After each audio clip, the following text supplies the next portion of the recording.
Dios le bendiga. Bienvenido a este seminario de estudio bíblico de la doctrina de la palabra del Señor. Empezamos con esta lección número 1 que se titula ¿Quién es Dios? Y para esta primera sección vamos a empezar con el texto de San Juan 4:24 que dice: Dios es espíritu, y los que le adoran en espíritu y en verdad es necesario que adoren. ¿Cuál es la definición de Dios? El ser humano tiene un concepto de Dios que está limitado por sus propios razonamientos. Veamos algunas definiciones acerca de Dios.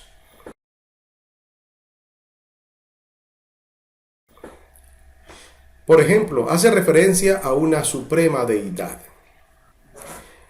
Otros dicen que es la fuerza activa de Dios. Pero según el concepto de otros también, Dios es el nombre que se le da en español a un ser único, omnipotente y personal en las religiones deístas y teístas. Pero también Dios también puede significar un ser supremo, no personal, como en el panteísmo, y en algunas concepciones es una mera idea o razonamiento sin ninguna realidad subsistente fuera de la mente, como en el sistema materialista.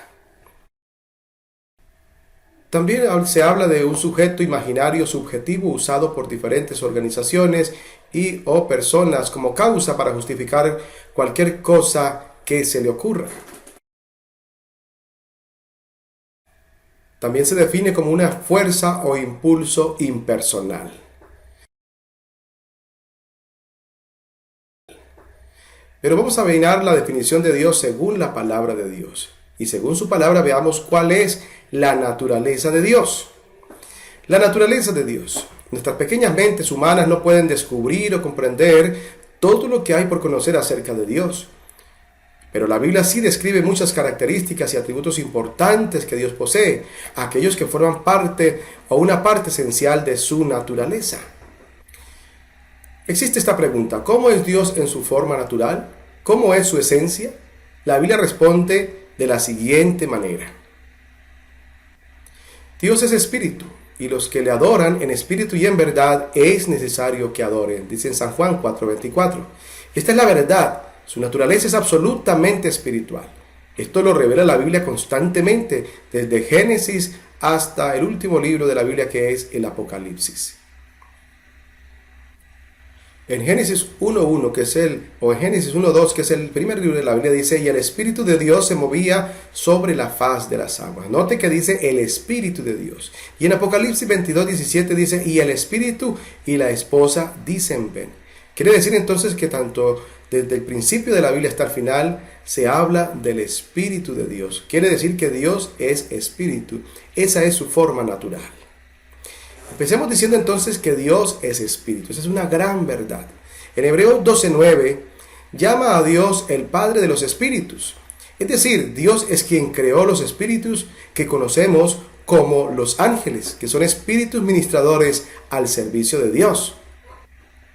Pero también los demonios, que no son otros sino los ángeles que no guardaron su dignidad, según encontramos en San Judas capítulo 1, el verso 6. Pero además, los espíritus de los hombres, nosotros los seres humanos, según 1 Tesalonicenses 5:23, tenemos un componente espiritual.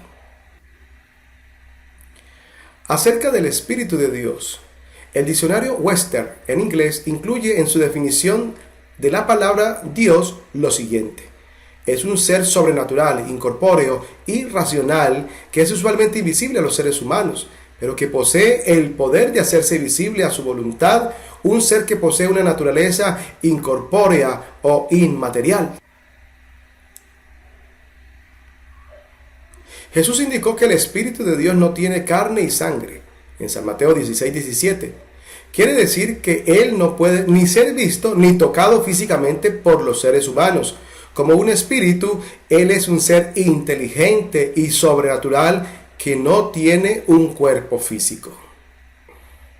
Terminamos aquí la primera sección de esta primera lección de quién es Dios. Le invito para que desarrolle los cuestionarios y el material preparado para evaluar esta primera sección.